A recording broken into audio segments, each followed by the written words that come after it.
Okay. So the term that I had this week was automatic reinforcement, which is the reinforcement that occurs independent of the social mediation by others. In other words, this is reinforcement that occurs regardless of whether there's someone present or not to deliver the consequences.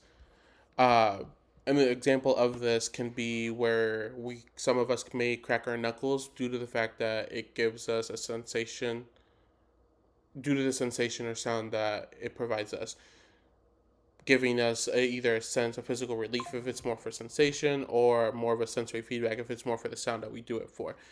And depending on, just depends on the function that we do it for. And we would do this regardless of whether like someone is either watching or paying attention to us.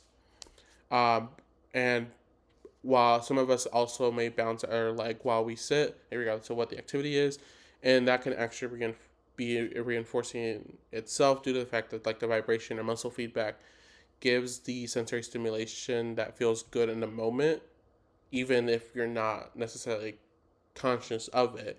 So you're more likely to keep doing it in the future, regardless of whether someone notices or reacts to it. Because I'm sure we've all seen someone who either cracks their knuckles or bounces their leg while they're sitting.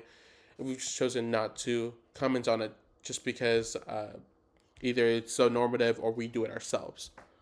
Um, in ABA practice, we can see clients do like vocal stereotypy or like vocal repetition, and this auditory stimulation from either them repeating these phrases, echoing these phrases that either we're speaking or they're listening to in videos, or them humming to themselves, can be reinforcing to themselves, just because of the fact that the stimulation, the auditory stimulation, just be pleasant for them. And this is very helpful for like the clients that are like non-vocal, because we want them to speak up.